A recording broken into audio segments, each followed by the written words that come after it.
ನಮಸ್ಕಾರ. ಇಲ್ಲಿ ಕಾಣ್ತಾ ಇದೆಯಲ್ಲ, ಇದು ಶೇಂಗಾ ಚಟ್ನಿ. ಬಹಳ ಸರಳವಾಗಿ ದಿಢೀರಾಗಿ ಮಾಡುವಂಥದ್ದು. ಕೆಲವೊಮ್ಮೆ ಸಮಯ ಇರಲ್ಲ, ಸಾಗು ಪಲ್ಯ ಮಾಡೋಕ್ಕಾಗದಿದ್ದಾಗ ನಾವು ಹೆಚ್ಚಾಗಿ ಚಟ್ನಿ ಮಾಡ್ತೀವಿ. ಆ ಚಟ್ನಿನೂ ತುಂಬ ರುಚಿಯಾಗಿದ್ದರೆ ಮಾತ್ರ ಮನೆಯಲ್ಲೆಲ್ಲರೂ ಒಪ್ಕೊಳ್ತಾರೆ. ತುಂಬ ಥರದ ಸಾಕಷ್ಟು ಚಟ್ನಿಯ ವೀಡಿಯೋಸನ್ನು ನಾನು ನನ್ನ ಯೂಟ್ಯೂಬ್ ಚಾನಲಲ್ಲಿ ಹಾಕಿದ್ದೀನಿ, ನೀವು ಗಮನಿಸಿ. ಈಗ ರುಚಿಯಾದ ಶೇಂಗಾ ಚಟ್ನಿ ಮಾಡೋ ವಿಡಿಯೋ ನೋಡೋಣ ಬನ್ನಿ. ಒಂದು ಬೌಲು ಒಣಶೇಂಗವನ್ನು 1 ಗಂಟೆ ಮುಂಚೆ ಬಿಸಿನೀರಲ್ಲಿ ನೆನೆಸಿಟ್ಕೊಂಡಿದ್ದೀನಿ. ಹೀಗೆ ನೆನೆಸೋದ್ರಿಂದ ಬೇಗ ಶೇಂಗಾ ನೆನೆಯುತ್ತೆ. 2 ಬಾದಾಮಿ ಟೊಮೊಟೊನ ಸಣ್ಣದಾಗಿ ಹೆಚ್ಚಿಟ್ಕೊಂಡಿದ್ದೀನಿ. 1 ಸ್ಪೂನು ಜೀರಿಗೆ ಇದೆ. ಹಾಗೆ 4 ಒಣಮೆಣಸು ಇಟ್ಕೊಂಡಿದ್ದೀನಿ. ಇವೆಲ್ಲವನ್ನು ಈಗ ಕುಕ್ಕರಿಗೆ ಹಾಕಿ ಬೇಯಿಸೋಣ. ಒಲೆ ಮೇಲೆ ಕುಕ್ಕರ್ ಇಟ್ಕೊಂಡಿದ್ದೀನಿ. ಈಗ ನೆನೆಸಿರುವ ಶೇಂಗಾ ಹಾಕೋಣ.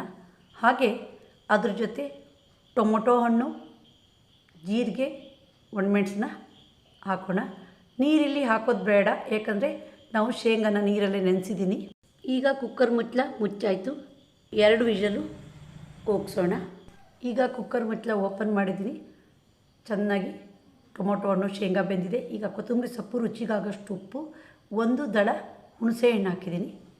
ಸ್ವಲ್ಪ ತಣ್ಣಗಾಗಲಿ. ಮಿಕ್ಸಿ ಜಾರಿಗೆ ಬೇಯಿಸಿದ ಪದಾರ್ಥಗಳನ್ನು ಹಾಕಿದ್ದೀನಿ. ಸ್ವಲ್ಪ ತರಿಯಾಗಿ ರುಬ್ಬೋಣ. ರುಬ್ಬಿರುವ ಮಿಶ್ರಣ ರೆಡಿಯಾಗಿದೆ. ಈಗ ಇದಕ್ಕೊಂದು ಒಗ್ಗರಣೆ ರೆಡಿ ಮಾಡೋಣ.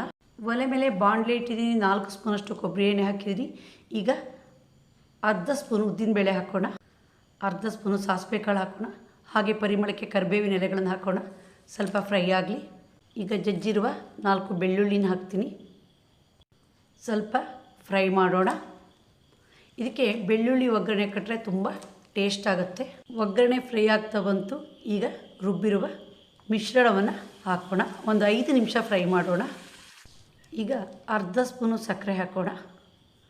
ಹಾಗೆ ಒಂದು ಸರಿ ಮಿಕ್ಸ್ ಮಾಡೋಣ.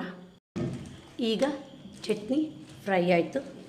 ಹಾಗೆ ಗ್ಯಾಸ್ ಆಫ್ ಮಾಡೋಣ. ನೋಡಿ ಎಷ್ಟು ಸರಳವಾಗಿ ಮಾಡುವಂಥ ಚಟ್ನಿ ಅಂತ. ಚಟ್ನಿ ಅನ್ನಕ್ಕೆ ಕಲಿಸ್ಕೊಳ್ಳೋಕ್ಕೂ ಬರುತ್ತೆ. ನಾನಿಲ್ಲಿ ಅಕ್ಕಿ ರೊಟ್ಟಿಗೆ ಈ ಚಟ್ನಿನ ನಂಚ್ಕೊಳ್ಳೋಕೆ ಇಟ್ಟಿದ್ದೀನಿ. ಇದು ಚಪಾತಿ, ಜೋಳದ ರೊಟ್ಟಿ, ದೋಸೆ, ಇಡ್ಲಿ ಎಲ್ಲದಕ್ಕೂ ಒಳ್ಳೆ ಕಾಂಬಿನೇಷನ್ನು. ಅಕ್ಕಿ ರೊಟ್ಟಿ ಮಾಡಿದರೆ ಎಣ್ಗಾಯಿ ಇದ್ದರೆ ಮಾತ್ರ ತಿಂತೀವಿ ಅಂತಾರೆ. ಈ ಚಟ್ನಿ ಮಾಡಿದರೆ ಚಟ್ನಿ ತಿಂತ ಎಣ್ಗಾಯಿನ ಮರೀತಾರೆ. ಒಮ್ಮೆ ಈ ಚಟ್ನಿ ಮಾಡಿದರೆ ಮತ್ತೆ ನೀವೇ ಮಾಡ್ತೀರಾ. ನೋಡಿದ್ರಲ್ಲ ವಿಡಿಯೋ, ನೀವು ಒಮ್ಮೆ ಟ್ರೈ ಮಾಡಿದ ರುಚಿಯನ್ನು ಸವಿಯಿರಿ. ನಿಮಗೆ ಈ ವಿಡಿಯೋ ಇಷ್ಟ ಆದರೆ ಲೈಕ್ ಮಾಡಿ, ಶೇರ್ ಮಾಡಿ, ಸಬ್ಸ್ಕ್ರೈಬ್ ಮಾಡಿ. ಧನ್ಯವಾದಗಳು.